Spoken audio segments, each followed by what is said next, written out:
Sr. Presidente, senhoras e senhores deputados, Sr. Ministro das Finanças, Srs. Secretários de Estado, Srs. Secretários de Estado. Estamos hoje aqui a iniciar um processo referente à apreciação do Orçamento de Estado para o próximo ano. E a proposta de lei que nos apresenta, Sr. Ministro, corresponde a um mau orçamento. E corresponde a um mau orçamento, permita-me que, identificando desde logo 3 pecados mortais. Não gerou confiança na sociedade, não tem estratégia, é recheado de propaganda com pouca adesão à realidade. Olhamos para a primeira questão. Não gerou confiança. Sr. Ministro, se o orçamento fosse tão bom como o senhor diz, não estávamos a ouvir falar há vários dias de crise política e de eleições antecipadas.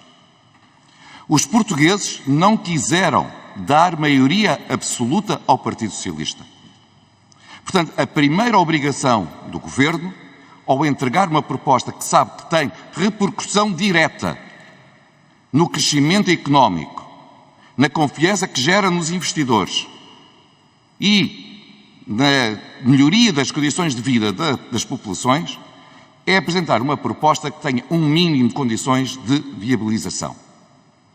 Depois de meses de negociações que todos sabemos terem existido com os seus parceiros naturais, o senhor apresenta-nos uma proposta de orçamento que aquilo que todos sabemos é que, como está, tem o voto contra do PSD e do CDS, sim, mas também tem o voto contra do Bloco de Esquerda, do PCP, do PEV, do PAN, do Chega, do PAN, do PEV, da Iniciativa Liberal. Sr. Ministro, faz-me lembrar aquele condutor que vai em contramão na autoestrada e pensa que todos os outros são errados e só ele é que está certo. Esta é a primeira reflexão. Porque se entrarmos numa crise política que, como sabe, tem consequências económicas para todos, a responsabilidade primeira é sua, é do Governo, é do Sr. Primeiro-Ministro. Segunda nota. Falta de estratégia. Sr. Ministro, o senhor repetidamente, e hoje já o fez novamente, costuma resvalar na discussão que aqui temos na Assembleia da República para algumas intervenções com menos seriedade política e seriedade intelectual. O Sr. Ministro tem a obrigação de saber que, perante crises diferentes, as respostas são diferentes. Eu não confiaria no médico que desse o mesmo tratamento se eu tivesse uma úlcera no estômago ou um cancro no pulmão. E, portanto, se o senhor se refere a medidas tomadas no âmbito de uma crise financeira e acha que o médico deve adotar as mesmas medidas perante uma crise diferente, eu duvido sequer que acredite no que está a dizer. E, portanto, vamos olhar realmente para aquilo que aqui está a propor. E aquilo que está aqui a propor, Sr. Ministro, é que não tem estratégia. O Governo limita-se a navegar à vista. E é por isso mesmo é que a falta de apoios à criação de riqueza é tão evidente. Não há uma única entidade patronal, uma única entidade empresarial, uma única entidade sindical que se reveja neste diploma. E isso, novamente, são os outros condutores todos que estão errados ou é o Governo? E qual é a consequência disto? É que todos nós olhamos e reparamos que medidas concretas para reforço da competitividade da economia portuguesa, da produtividade. Sabe que a produtividade do trabalho caiu de 2015 para 2019, não temos dados ainda de 2020. Sabe que nós temos vindo a ser ultrapassados pelos nossos parceiros da União Europeia. Não sei se sente feliz ao chegar ao final do seu mandato e cada vez estamos mais perto do último lugar da União Europeia. Eu acho que isto ia merecer uma reflexão e pensar o que é que nós fizemos errado e o que é que nós podemos corrigir e fazer diferente. Mas não está aqui nada que evidencie esse reconhecimento do erro e a aposta na criação de riqueza para que o país possa recuperar face aos nossos parceiros europeus e, em vez de resvalar para o último lugar, possa progredir na média dos países da União Europeia. E, finalmente, na propaganda. Ó, Sr. Ministro, este ano é o ano do investimento. Vamos fazer investimento. Acreditem em mim, tenham fé em mim. Sr. Ministro, todos os anos os senhores disseram o mesmo. Mas sabe, em 2015 deixaram por fazer, em 2016 deixaram por fazer 934 milhões de euros de investimento. Em 2017, verdade, deixaram menos, 830. Mas em 2018 passou para 1.074 milhões. Em 2019, 1.131. Em 2020, 1.445. Portanto, o senhor pode pôr no investimento o valor que quiser, mas depois nunca teve a capacidade de concretizar. E isto é o seu cartão de visita. É dizer, eu inscrevo lá o valor que quiser para encher o olho, para poder fazer os discursos magníficos, mas depois eles não acontecem. E depois, se nós olharmos para o investimento público dentro dos 27, nós estamos no último lugar, Sr. Ministro. Estamos no último lugar. Aí, olha, já estamos mesmo no fim da tabela. E o senhor sorri, feliz, com esse resultado. Mas se nós olharmos para outras, as suas grandes anúncios, estamos a investir na saúde. Vamos agora é que vai ser. Claro, fala-se na construção dos hospitais que não foram construídos e que já estavam nos outros orçamentos. Novamente, anúncios. Em 2016, disse o Sr. Primeiro-Ministro, posso citá-lo se quiser, vejo as palavras exatas, mas tenho-as de memória. 2017 vai ser o ano em que todos os portugueses vão ter médico de família. Em 2016 para 2017, infelizmente, o número cresceu. E hoje temos mais de 1.150.000 pessoas sem médico de família. É que das suas palavras e do Dr. António Costa está o inferno cheio. O país não. O país está cansado. Porque, infelizmente, é só isso. E quando nós olhamos depois para os impostos, voltamos à mesma nota, Sr. Ministro. Vamos baixar o IRS, as pessoas vão ter mais rendimento disponível. E a seguir, o que é que nós constatamos? É no imposto sobre os combustíveis. Diz agora, anunciou há uns minutos aqui à porta, um programa fabuloso para baixar a carga fiscal sobre os combustíveis. Mal seria o maior da Europa, está bem? Nós temos, diz o seu anúncio, não é? É verdade que nós não temos dos mais altos preços dos combustíveis de toda a Europa? E não estou a falar em paridade de poder de compra. Essa é que é a verdade. É que os outros, ganhando mais, compram os combustíveis, o gasóleo e a gasolina, a valores mais baixos. E porquê? Sabe que 2015 para agora estão a arrecadar mais 1.250 milhões de euros em ESP. E ficam felizes. Por isso podem dar 150 milhões de euros em IRS e depois vão buscar mais 1.250 em ESP. Dão com uma mão e tiram com as duas. É essa a vossa política. E é por isso é que as pessoas estão cansadas. E é por isso é que já não confiam. E é por isso que chegamos ao ponto de pré-crise em que estamos. Muito obrigado. Muito obrigado, Sr. Deputado. A palavra ao Sr. Ministro do Estado das Finanças. Sr. Ministro, faz favor. Muito obrigado, Sr. Presidente. Muito obrigado, Sr. Deputado. É sempre com muito gosto debater estas questões. Em relação à questão da viabilização do Orçamento de Estado e à confiança, não vi da sua parte críticas objetivas ao que estava proposto no Orçamento de Estado. No Orçamento de Estado tem questões muito importantes sobre o apoio às empresas, o apoio às famílias, desafios estratégicos do país. Eu penso que todos os partidos, não sei se no caso do PSD, mas os partidos à nossa esquerda valorizarão muito o aumento, o pacote muito elevado de apoio às famílias com filhos, cerca de 200 milhões de euros em 2 anos, 140 milhões de euros através do abono e a parte restante via de IRS, uma medida que combate a maior chaga que é a pobreza infantil. São medidas positivas para as famílias. E é nesse sentido, olhando para o orçamento, e se o orçamento é bom para a economia, bom para as famílias, bom para os desafios que o país enfrenta, que devemos apreciar o orçamento. Não devemos ficar radicados em posições de meras antagonismos. Devemos trabalhar para equilíbrio e em nome do interesse dos portugueses e do país. E devemos ter essa visão. Percebemos qual é a visão alternativa do país. Falamos isto aqui em relação às crises diferentes. Lembro-me bem do que vocês, o PSD, dizia há aqui um ano, quando apresentámos o orçamento para 22. Para 21. Há aqui um ano. O discurso do PSD, e é público, qual é que era o discurso do PSD? Era um discurso muito claro, tinha 3 dimensões e que mostra a diferente credibilidade que o PSD tem do que o Governo ou os partidos que realizaram o orçamento têm. O PSD fez 3 grandes prognósticos sobre 21.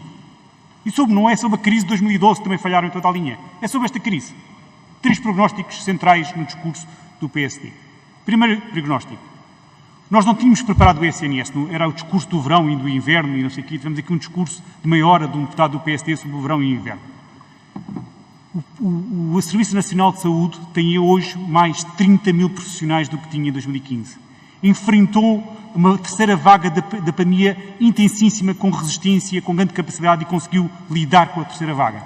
Chegámos ao verão, somos o país do mundo mais avançado no plano de vacinação.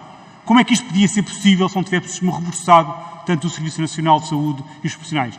Exatamente o oposto do que o PSD previu na altura, que disse que ia falhar tudo o Serviço Nacional de Saúde. Segunda grande previsão do PSD, o orçamento dava tudo e em todos, que era irrealista e que ia derrapar e que ia ser a catástrofe financeira. Discurso do PSD na altura. Público. O que aconteceu? E anunciavam logo um orçamento retificativo, que o orçamento estava todo mal feito, as receitas, a falta de previsão de receitas, estava tudo e todos, irresponsabilidade. E desde janeiro estavam a anunciar um retificativo. Pois bem, chegámos agora, não houve um único orçamento retificativo. Chegámos a esta altura, o país financiou-se pela primeira vez com taxas de juros negativas. Em vez de nós pagarmos para pedirmos emprestado, recebemos para que nos emprestassem. Apesar do impacto brutal da pandemia, fomos dos primeiros países da Europa a ter melhoria de rating depois da pandemia. O orçamento, não houve nenhuma catástrofe financeira como o PSD deu. Demos o que achámos importante dar às famílias e às empresas, ao contrário do que o PSD disse, que íamos dar tudo e a todo, que éramos irresponsáveis e que íamos levar o país à irresponsabilidade financeira. Isso não aconteceu. O segundo grande falhanço do PSD. O terceiro grande falhanço do PSD, na altura, que mostra que também não tem credibilidade agora na avaliação das condições, foi em relação ao mercado de trabalho. Disse que ia ser um desastre no mercado de trabalho, os empregos iam disparar. Aí foram acompanhados até pelo Bloco de Esquerda, que decidiu com o receio do mercado de trabalho, também se achou que ia ser tudo desastroso e que depois não se confirmou. O PSD chegou ao ponto de dizer que o aumento do salário mínimo ia ser um desastre no mercado de trabalho, que ia acelerar o aumento em flecha do desemprego. Pois bem, o que é que aconteceu? 6 meses depois, no segundo trimestre, a taxa de desemprego em mínimos, o emprego em máximos de 12 anos, quase 5 milhões de trabalhadores. Exatamente ao contrário do que tinham previsto. Falharam em toda a linha as vossas previsões.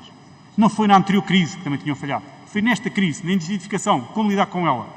Foi um falhanço em toda a linha. Como é que podem, que legitimidade é que têm para discutir com tanta este orçamento, nem sequer discutem as medidas em concreto e vêm aqui colocar em causa as opções colocadas.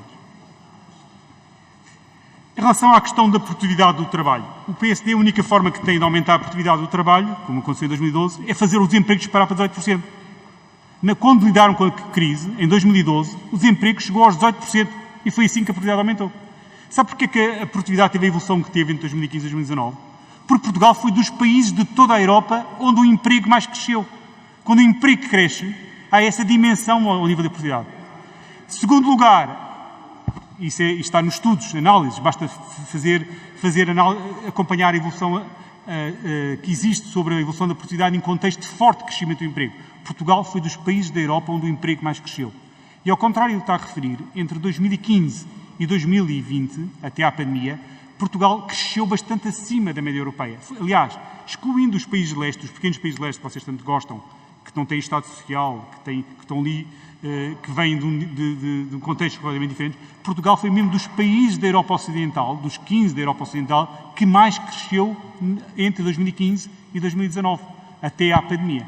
temos um crescimento bastante acima do verificado em Espanha, na Itália, na França, em Grécia e muitos outros países da Europa, em praticamente todos os países da Europa Ocidental. Um crescimento é o mito da direita, que no Portugal não cresce. Portugal, desde 2015, foi dos países. Isto não sou eu que digo. Digo eu, olhem para as análises internacionais, olhem para o que se diz na Europa sobre Portugal. Portugal foi um sucesso ao nível da recuperação económica, social e ao nível da credibilidade que atingiu nas finanças públicas. Investimento. O senhor refere o PSD, depois de ter cancelado, o senhor deputado refere, depois de ter o PSD, no anterior governo do PSD, ter mandado cancelar grandes projetos de investimento, ter feito o Estado pagar indemnizações de centenas de milhões de euros em indemnizações por terem cancelado grandes projetos de investimento que eram importantes naquela fase, vem agora criticar as opções de investimento, a dizer que não acha que há falta de investimento. O PSD, que não só não lançou, como mandou cancelar, com prejuízo enorme para o Estado, em termos de indemnizações, em que temos de pagar indemnizações de centenas de milhões de euros e não temos a obra para o que o país tanto precisa. Refere as questões de investimento. Investimento é sempre complicado planear e executar. Mas vejo que o Sr. Deputado não ignorou ou não acompanhou a evolução do investimento este ano. O investimento este ano está a crescer, o investimento público está a crescer 30% no primeiro semestre, acima do que o Governo previu. Porque o investimento, as grandes obras, as obras que estão a ser feitas, estão a entrar no terreno e estão finalmente a assistir-se ao investimento, acima do que nós previmos. Serviço Nacional de Saúde. Na altura, como tu sabes, e os números são, o PSD cortou em 1.000 milhões a dotação do Orçamento de Estado. Nós aumentámos mais de 2.000 milhões a dotação do SNS. Fizemos exatamente o oposto do que o PSD fez, reforçámos e por isso ele foi tão importante, esse reforço em termos profissionais, em termos de orçamento, foi tão importante para que o SNS tenha sido um exemplo internacional no combate à pandemia e no plano de vacinação. Em relação ao ISP, e mais uma vez os seus números estão incorretos, o próprio Tribunal de Contas e a IGF têm feito os relatórios que houve uma reclassificação estatística de receitas que passaram a ser consideradas receitas gerais, que fez em que foram imputadas ao que refere como ISP, receitas que anteriormente não eram consideradas. E, portanto, essa análise que está a fazer é incorreta do ponto de vista estatístico, factual. Muito obrigado, Sr. Ministro. O grupo parlamentar do PSD dispõe ainda de tempo, 12 segundos. Sr. Deputado Eduardo Pacheco, faça favor. Sr. Ministro, só 3 comentários face àquilo que agora afirmou e que foi muito pouco para defender o orçamento que aqui nos apresentou. Sabe Deus porquê. Em primeiro lugar, o Serviço Nacional de Saúde, tanto investimento, está tudo tão bem. O senhor sabe o que é que está a acontecer, o que aconteceu recentemente no Hospital de Setúbal, com os médicos a demitirem-se, Leiria, Torres Vedras, onde as urgências estiveram encerradas porque já não têm capacidade para receber as pessoas. Isto é o país real, não é o país socialista que o senhor gosta de apresentar. E, portanto, é uma grande diferença entre aquilo que os portugueses sentem e aquilo que os senhores aqui nos fazem referência. A resposta à crise, todas as medidas principais que foram aqui apresentadas tiveram o voto favorável do Partido Social Democrata, incluindo o nosso voto para a viabilização do orçamento suplementar que aqui nos foi apresentado. Portanto, devíamos era agradecer o contributo como principal partido da oposição deu, reconhecido até pelo Primeiro-Ministro espanhol e por outros, mas que os senhores não têm a humildade de o fazer. E, finalmente, dizer, Sr. Ministro, efetivamente é muito fácil, e a crítica pode às vezes fazer-se, mas tudo isto é execuível? Podemos ter dúvidas. Mas depois, como nada ou muito pouco é para cumprir, de facto é execuível. Muito obrigado, Sr. Deputado. A palavra ao Sr. Ministro, também dispõe de 35 segundos ainda para responder. Faça, Sr. Ministro. Em relação ao Serviço Nacional de Saúde, depois, durante o tempo do PSD, se ter cortado o orçamento do Serviço Nacional de Saúde, cortado massivamente o orçamento nacional de saúde, nós aumentámos, pelo contrário, aumentámos mais de 2.000 milhões de euros da dotação do Serviço Nacional de Saúde. Só este ano foi um aumento de 700 milhões de euros da dotação para 22. É o que está previsto no orçamento que se propõe. No orçamento em alternativa ao vosso. E os orçamentos são sempre alternativos.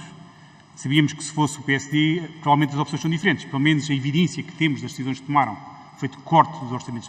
Mas queria chamar a atenção de um aspecto. Nós, no Serviço Nacional de Saúde, em 6 anos, aumentámos 30 mil o número de profissionais. Só em avariação do Serviço Nacional de Saúde, 30 mil, é equivalente a 4 vezes mais de todos os funcionários que existem, por exemplo, na Segurança Social. Ou 4 vezes o número de funcionários que existem na AT. Em variação do aumento do Serviço Nacional de Saúde. Um aumento massivo de 30 mil. De todos os profissionais, médicos, enfermeiros, assistentes operacionais, técnicos de diagnóstico, e foi um dos países do mundo que mais reforçou, em termos de dimensão, os profissionais do Serviço Nacional de Saúde durante este período. E isto deu resultados. Não é por acaso que Portugal é o país do mundo mais avançado no seu processo de vacinação. Precisava ter um Serviço Nacional de Saúde com recursos, com capacidade. Agora, essas questões que refere no Serviço Nacional de Saúde, estamos a falar de um Serviço Nacional de Saúde com 140 mil profissionais, que funciona 24 horas por dia, espalhado pelo território, com uma complexidade de diferentes especialidades, diferentes áreas, com coisas tão sensíveis.